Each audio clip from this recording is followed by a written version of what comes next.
Administrative Office Procedures, Module 1 Getting Started. Administrative office procedures may not be glamorous, but they are essential to the success of any enterprise. A well-run office reduces miscommunications and helps to eliminate common errors.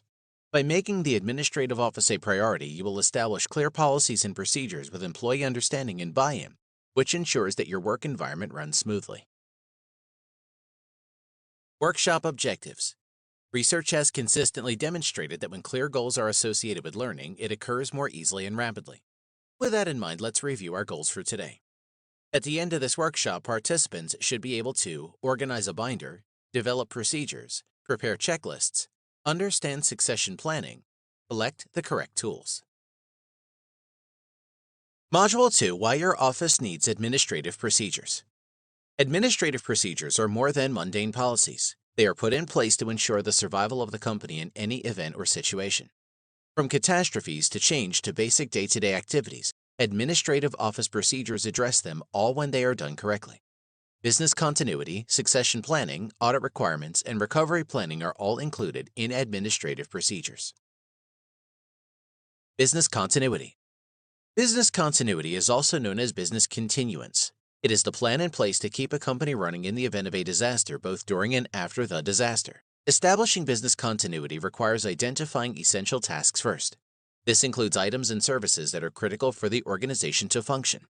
These will vary by organization, but they include technology, employee safety, sound structure, etc. Business continuity steps. Determine risks that the company will likely face: weather, IT, sabotage, etc. Analyze the effects of each risk or hazard that you discover on different aspects of the company: safety, function, assets, etc. Determine how long your company could function if one of these risks came to pass and what recovery would require. Develop a team and strategy to address the potential problems. Develop a plan and document each step before sharing it with the rest of the team. Test the plan using different methods such as drills, walkthroughs, and checklists. Succession planning. Successful succession planning develops a pool of talent so that there are more than enough qualified candidates to fill the vacancies in leadership. This strategy requires recruiting qualified talent, creating a talent pool, and instilling loyalty in employees. Identify goals and objectives. Common goals include profitability, employee loyalty, service, and productivity. Identify needs in the company. Consider changes in the responsibilities of different positions the company develops. Recognize trends in the workforce. Understand the changes occurring within and without your organization, such as an aging workforce. Develop the employee pool. Determine where to find employees to fill in the gaps within, recruiting drives, social media, etc., and develop a plan to engage them once they are chosen. Internal and external audit requirements. Both internal and external audits are important for identifying risks that organizations face. The internal audit addresses how effective and reliable administrative controls are. An internal audit also addresses record accuracy, legal compliance, and management action. Internal audits and external audits are similar, but the internal auditor is an employee of the company that he or she audits. The external auditor is not an employee, and he or she will create a report based on the finances, operations, and compliance of companies. Both internal and external auditors provide recommendations based on their assessments. The auditor, whether internal or external, is required to be independent and objective, qualified, provide adequate testing, provide adequate documentation and action, offer verification and review, and give a report that will be reviewed by relevant parties such as the board of directors. Recovery planning. Recovery planning goes hand in hand with business continuity. Recovery planning or disaster recovery planning is the process that is put in place to recover data, software, hardware, and manpower that the company needs to start back up after a disaster. Recovery planning steps: identify critical systems and prioritize them, and identify potential risks. Determine strategies for data, technology, suppliers, people, and facilities. Create a plan with step-by-step instructions based on the strategies discovered. Test the recovery plan and make adjustments as necessary. Sharon worked at the same company for 26 years. She was coming close to retirement and asked her supervisor if her help was needed training her replacement. She was surprised to learn that no one was in the running for her position, and she retired in a month. Her supervisor explained that they were having trouble finding someone qualified to replace her. This made Sharon feel uncomfortable, as she felt her leaving without a solid replacement would leave a huge void in the company. She ended up negotiating to work part-time a little longer while a more extensive search was done to find a replacement. Gathering the right tools. Any activity requires the use of the correct tools, and the administrative office is no exception. Administrative binders and other materials are necessary tools that ensure tasks are completed correctly. By gathering the necessary information and finding these tools, you will eliminate confusion and ensure that your procedures are done correctly. Binder. Administrative binders contain instructions on administrative procedures that all employees will be able to use.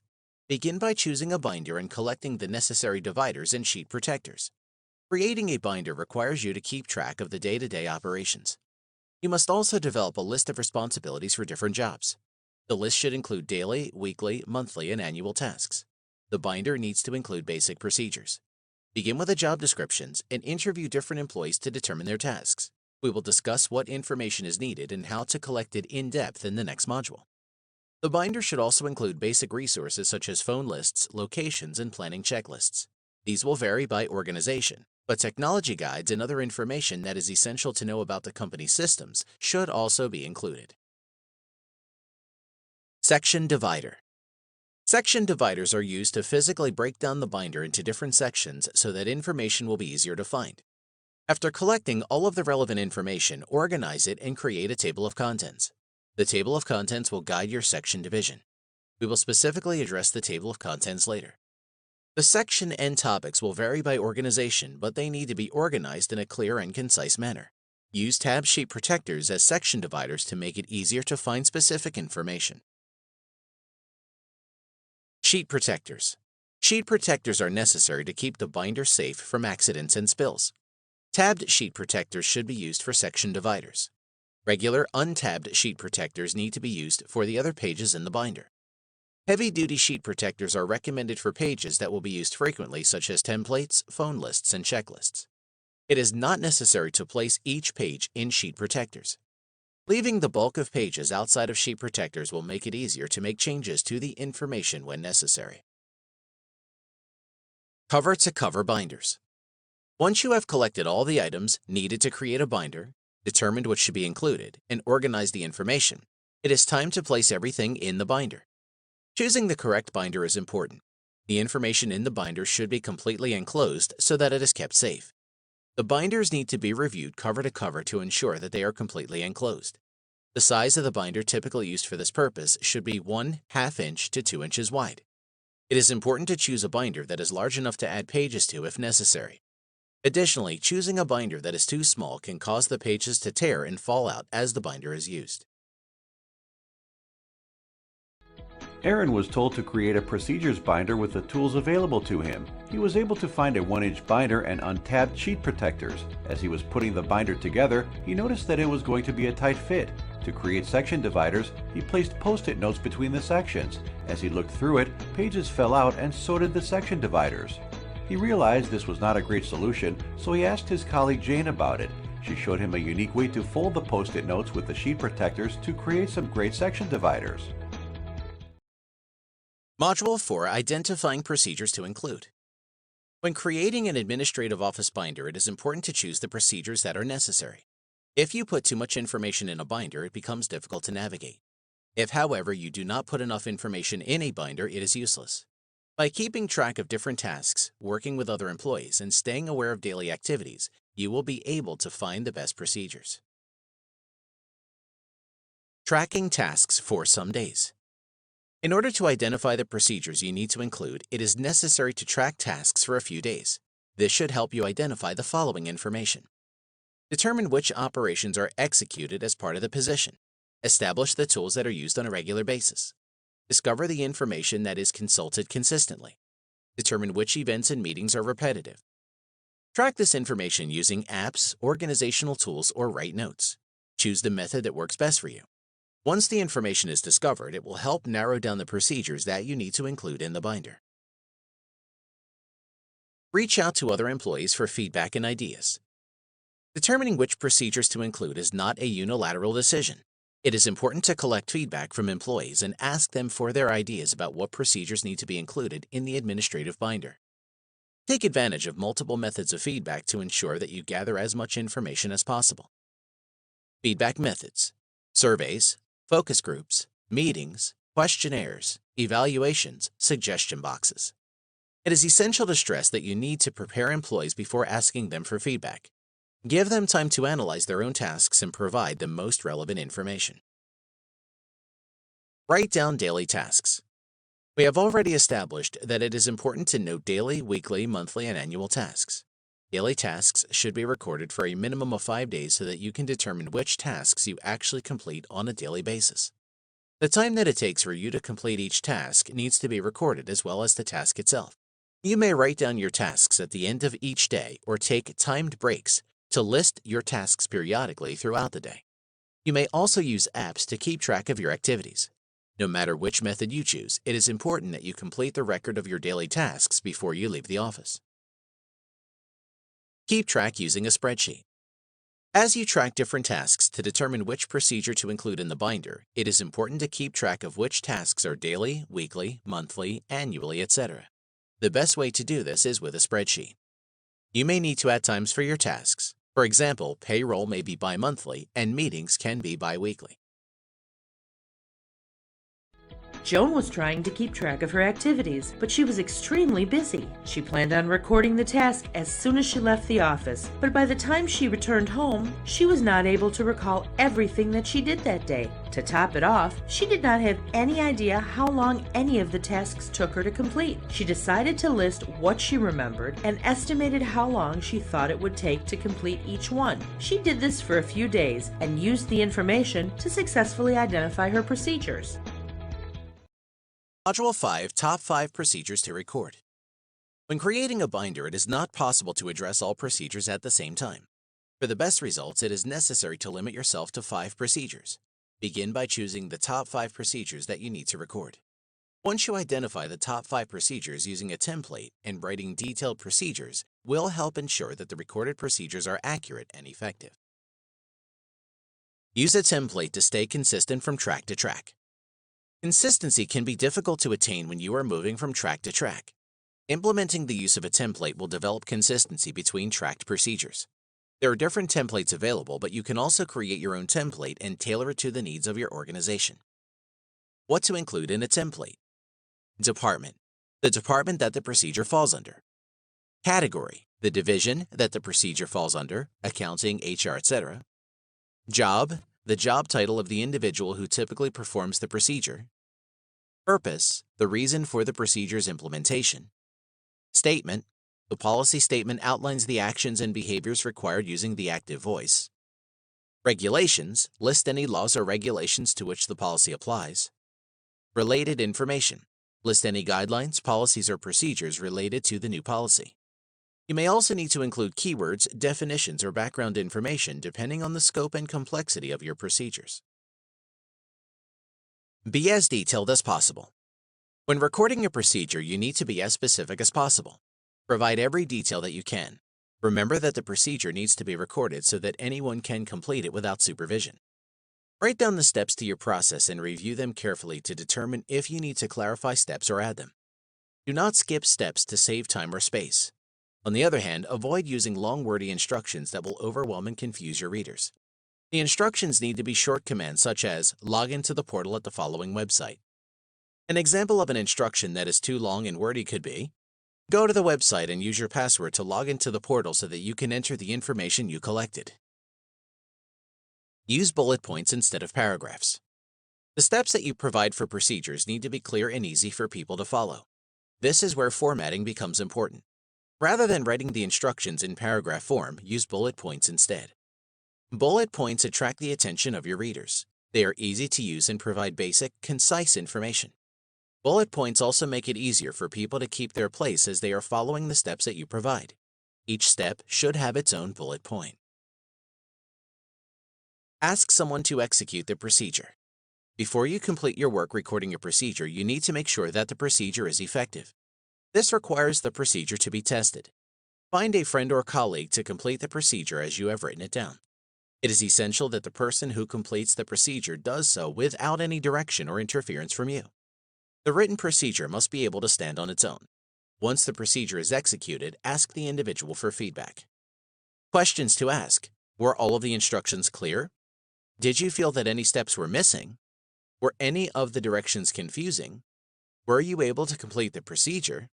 What would you change, if anything, about the procedure?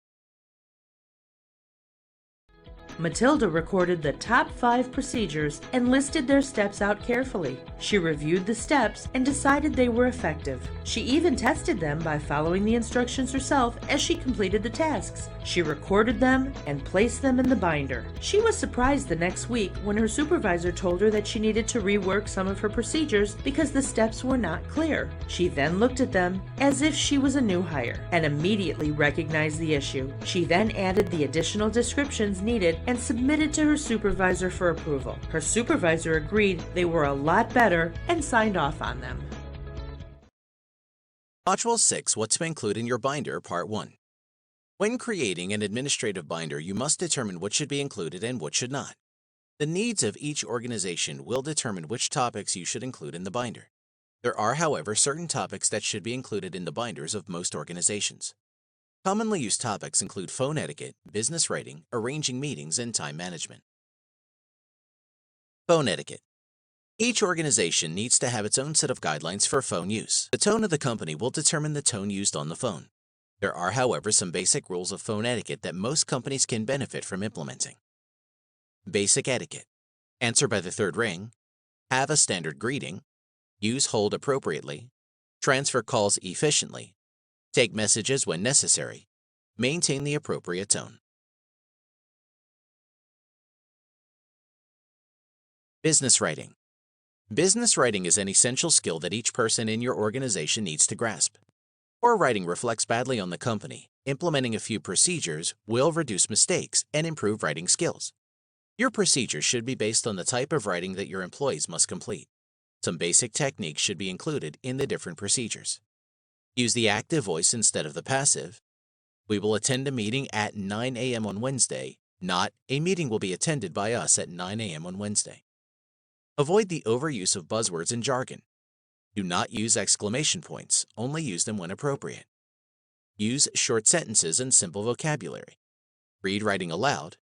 Proofread all written communication. Effective time management. Every organization can benefit from effective time management. When documenting procedures, it is important to include time management strategies. Strategies. Stay organized. Organize the workspace so that you do not waste time looking for things. Prioritize tasks. Complete important tasks before the unimportant ones. Stop procrastinating. Identify procrastination and avoid it. Make a schedule. Delegate. Give others the responsibilities that do not require your attention. Binders should include tools with the strategies to help manage time. Tools that binders may include are schedules, timesheets, checklists, and estimated timing per task to help employees keep track of their work and make adjustments as necessary. Creating meeting arrangements. All companies require meetings from time to time. When arranging for meetings, it is easy to overlook something. Providing a checklist to help create meeting arrangements will help ensure that nothing is overbooked and the meetings go smoothly. The types of meetings you are arranging will determine the checklist. For example, a meeting with members from out of town will require more preparation than a weekly employee meeting. Tasks to include in checklist: group size, venue, notices and follow-ups, confirm speakers when necessary, financial arrangements, room arrangements, meal planned if necessary, sleeping arrangements if necessary. George was responsible for planning the annual company conference. He kept track of all his communication, suggestions, and requests of other employees. The first day of the conference, he discovered that 3 people were not coming. 2 of them were supposed to be honored at a presentation. He had forgotten to follow up with all of the speakers and attendees. George hoped that this was the only thing that he overlooked. After some quick thinking and some luck, he was able to reschedule some events. He located the honorees and had them attend later during the conference for their presentations. Module 7, What to Include in Your Binder, Part 2. Binders need to include basic policies that employees can easily consult if they have any questions. Policies that most companies should include in binders cover absences, breaks, benefits, and salaries. Make sure that the policies are clearly written, cover general information, and comply with state and federal regulations. Policy on absences. Employee absences are costly. In order to prevent unwanted or unscheduled absences, there should be a clear policy. The policy needs to comply with government regulations on every level. What to include in an absence policy. Define different types of absences: PTO, sick days, jury duty, authorized and unauthorized absences. Notification requirements and procedures. Requirements for punctuality, example the number of missed hours that equal an absence. Emergency absences. Consequences of unauthorized absences and job abandonment. Breaks. Breaks need to be clearly outlined in the company policies and prominently placed in the binder. Without clear policies, employees might abuse their breaks. On the other hand, you may be violating the law if employees do not take the minimum breaks that are required. Break policy should include lunches and short breaks along with specific times when they should be taken, if applicable. Be sure to create break policies that comply with the legal requirements. If you have branches in more than one location, it is advisable to make sure that your breaks comply with the strictest requirements. For example, if employees would require 30-minute breaks in one state and 15 minutes in another, give all employees 30 minutes. This provides uniformity in your policies. Salaries. The policy concerning pay and salary must be outlined clearly in the binder. While it will not disclose the salaries of specific positions, the policy should include some basic information. Wage increases based on performance. Cost of living increases, yes or no. The use of timesheets, time cards, etc. Overtime requirements, exempt and non-exempt employees. Pay schedules. Benefits. Employee benefits can be confusing. Explaining the policies that govern employee benefits in the binder will allow employees to answer their own questions and prevent misunderstandings. It should be noted that employee benefits might overlap with employee absences. You must clearly state what makes employees eligible for specific benefits. Benefits to address: group insurance, COBRA benefits, retirement, example 401ks, holidays, leave, educational assistance, development and training. Hank disliked taking breaks. He would only stop long enough to eat his lunch and then begin working again. His supervisor encouraged other employees to emulate Hank's commitment to the job. One of them reported the manager's actions to HR, and Hank was soon notified that he had to take his complete lunch break each day, and his supervisor was written up for discouraging employees from taking their full breaks. Hank and his supervisor realized the error of their ways and began scheduling lunch together 3 times a week. This in turn created a better work relationship between them, and both their performances increased. Module 8, Organizing Your Binder. Once the policies and procedures are completed, it is time to place them in the binder. Organization of a binder is similar to any other document. You must provide a table of contents that lists each section and a list of procedures that each section covers. Once the binder is put together, you need to keep it up to date and make changes as necessary. Create a table of contents. This means the first step that you must take is to gather procedures you developed and organize them into broad sections of information, which we will discuss later. The sections that you have will be listed in the table of contents. Each of the sections will correspond to the tab dividers that you use in the physical organization of the binder. A popular option is to use number tabs that correspond with the numbers used in the table of contents, similar to the page numbers used in books. Using numbered tabs rather than named tabs will make it easier to reorganize the binder when necessary. List each section, example accounting. Before organizing the binder, it is essential that you list out all of the sections. The focus of the company will determine what sections you need in your binder, but there are a few common sections that many companies share.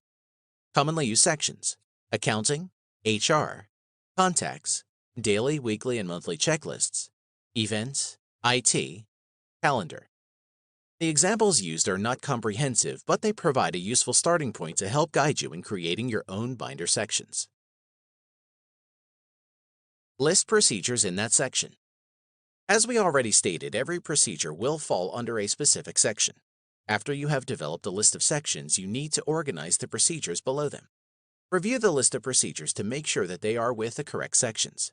The tab sheet protectors that divide the sections should have the section as the heading, and the procedure should be bulleted below the section. Make sure that the bullets are in the order of their appearance. This makes specific procedures easier to find. Example, accounting. Underneath, expense reports, profit and loss, payment processing. Keep binder updated with any new changes. Policies and procedures will inevitably change over time. It is important that you update the binder as needed. There are several steps that you can take to keep the binder up to date. Mark the printed pages when you notice that the information is inaccurate. Leave the binder document in a folder that has a shortcut access on the computer. Make the changes to the file and print it immediately. Make the files easy to share with others responsible for it so that the information in the binder remains current. By reviewing the binder on a regular basis, you will be able to ensure that the information being shared is accurate and up to date. Tim created and organized the binder for his team, and he encouraged everyone to use it. Soon, it became the main source of information. After a few months, the policies on benefits changed. Tim made a mental note to make the changes in the binder, but he became busy with another project and forgot about it. A month later, a colleague used the binder to help schedule his vacation, and he was surprised when he learned that his request was denied because there was a holiday blackout. Tim felt bad about the situation and immediately put time aside to update the binder. He then put in a block of time once a month in his schedule to update the binder so this didn't happen again. Module 9, What Not to Include in the Procedure Guide. We have already established what to include in the procedure guide. Now it is time to address what should never be included in a binder under any circumstances. Much of what needs to be avoided in the procedure guide is common sense. Passwords and any other confidential information must not be included in the binder. Find other methods of sharing confidential information when it is necessary. Passwords. Passwords should never be placed in the binders where they can be easily read. This includes all passwords that may be used regularly, such as email, company portals, passwords to financial accounts, etc. If passwords need to be recorded, they should be stored in a separate folder. Physical folders with passwords should be kept in a separate location from the binder, and any computer files need to be password protected themselves. Only authorized personnel should be able to access the passwords. Determine who needs to access passwords and make sure that they know how to access the information. This list typically includes administrators and people in executive positions. Identify other confidential information via your employer. Companies are responsible for a great deal of confidential information, and they have an obligation to keep this information safe. This includes social security numbers, dates of birth, company credit card information, trade secrets, etc. Like passwords, all confidential information needs to be kept out of all the binders and manuals. Remember, if you have any concern that information you have may be private, do not record it for all to see. It is better to be safe than sorry. Store information in a separate folder outside of the guide. When you must store confidential information, place it in a separate folder. The folder should be labeled carefully. Obviously, writing confidential information on the folder is not an option. It is best to give it a simple label such as administrative information, or simply give it the same name as the executive's title. Choosing an innocuous title will help disguise what you are storing and prevent people from becoming too interested in the folder when you need to take it out. Find a secure location to store. Once confidential information is placed in a separate folder, it needs to be stored exactly. Lock it in a drawer or file cabinet that other people are not able to easily access. Place the folder in the back of the drawer or cabinet. Only tell authorized personnel where the folder is located and do not leave the key out where it can be found. Any computer files that contain confidential information need to be password protected and encrypted. You should avoid storing the files on shared systems. The more difficult that it is to access information, the better. Additionally, make sure malware detectors, firewalls, and other security features are updated regularly. Diana was asked to keep confidential information for her supervisor. She decided to keep the folder in her file cabinet. Her supervisor labeled the folder account numbers, so anyone who looked at the folder would know that it contained confidential information. Diana kept the cabinet locked, but she did not want to keep the key on her in case her supervisor wanted to get the file while she was gone. She left the key below the pens in her desk drawer. The supervisor then noticed money missing from the account a few months later. It was found that a recently fired employee was responsible for stealing the money. A thorough investigation was completed and new improved security measures were implemented, so this could not happen again. Module 10, Share Office Procedure Guide. Once you have completed the binder, you must share it with the rest of the office. At this point, communication is essential. Without the buy-in of key stakeholders, the procedure guide will not be a tool that gets much use. Getting feedback from executives and employees alike will ensure that your guide is effective and applicable to the needs of your audience. Give guide to boss or executive to review. The procedure guide needs to be reviewed by your boss or the executive in charge of your department before it is implemented. Superiors will be able to identify any gaps in information that need to be filled. Review any notes that your boss makes and add the changes before returning the guide to the supervisor. Complete this process as many times as necessary until you are both satisfied with the result. After the guide has been reviewed, it is time to inform other members of the personnel. Inform office personnel of procedure guide. The guide should be an essential tool used by the office personnel. You need to introduce the guide to everyone it can benefit. This requires more than a quick announcement in a meeting. There are different ways to introduce the procedure guide, and you may use more than one.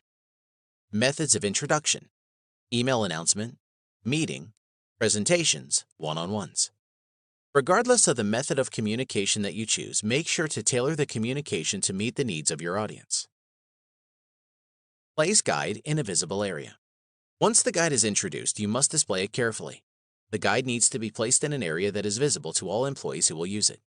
The setting of the workplace will determine the best location for the placement of your guide. If there is a common area for materials, place the guide in a prominent location in the area. You may also display it on your desk with the understanding that people may use it. Regardless of which location you choose, it is important that the guide be easily accessible. Allow office personnel to express improvements or updates if needed. Never underestimate the importance of feedback. The people who use the guide are the best ones to listen to when it comes to making improvements and updating the information. Do not simply wait for people to share their views. Provide employees with different opportunities to communicate with you. For example, discuss the binder at weekly meetings. Provide surveys, and bring it up in one-on-ones. Depending on the organization of the company, you may choose to allow employees to update the binder on their own. Brad completed the binder and reviewed it with his boss before displaying it in the break room. He expected to be inundated with questions and comments, but no one seemed to notice the new procedures manual. He brought it up in a meeting and discovered that most of his peers had no idea that the binder even existed. The new procedures had to be postponed until everyone was caught up on them. This also led to a new inter-office communication procedures, so this doesn't happen again. Module 11, Successfully Executing the Guide. The guide must be executed with the same diligence that was used to create it. This requires training, consistency, and communication. Your guide must evolve with the company, so remember to consider new ideas while creating a culture of consistency. Create a one-hour meeting or seminar for employees. After the guide has been introduced, it is important that employees are trained in how to use it. Extensive training is not necessary. A one-hour meeting or seminar should be sufficient to explain the guide. There are a few steps that you can take for the meeting. Number 1, establish the outcomes that you expect. Number 2, develop an agenda.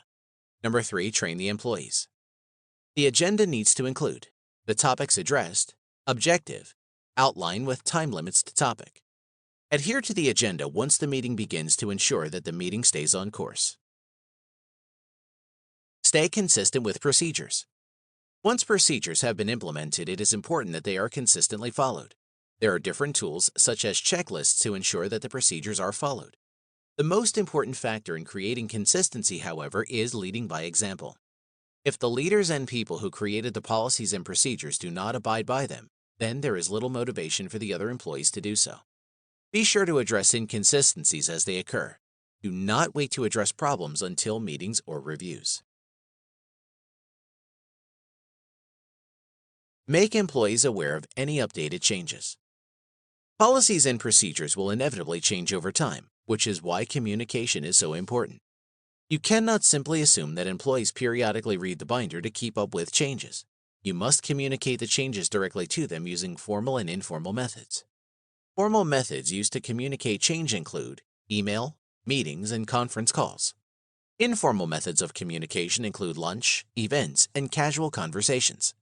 Be sure to use multiple methods of communication to reach as many employees as possible. Keep open to improvements. It is essential that you do not become so attached to the binder you create that you stop looking for ways to improve it. This is also true in every area of life.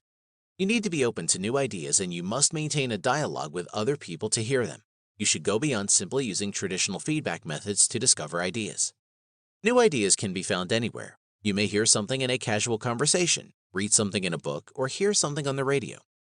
By always being open to improvements, you will be able to keep the binder relevant and effective. Warren was instructed to implement the new policies and procedures outlined in the work binder. Warren introduced the procedures to his employees and kept the binder in a visible location. The policies and procedures soon slipped his mind, and he fell back into old habits at work. Employees decided that the new policies and procedures were not important when they realized that Warren did not follow them himself. Soon, almost everyone chose to work without regard for the new procedures outlined. This led to Warren's team falling behind in production. Once he realized this, Warren had an emergency meeting and stressed the importance of the new policies and procedures. Module 12 wrapping up. Although this workshop is coming to a close, we hope that your journey to creating a functional administrative office is just beginning. Please take a moment to review and update your action plan. This will be a key tool to guide your progress in the days, weeks, and months to come. We wish you the best of luck on the rest of your travels. Words from the wise. Seth Godin. There is no shortage of remarkable ideas. What's missing is the will to execute them. Charles Darwin.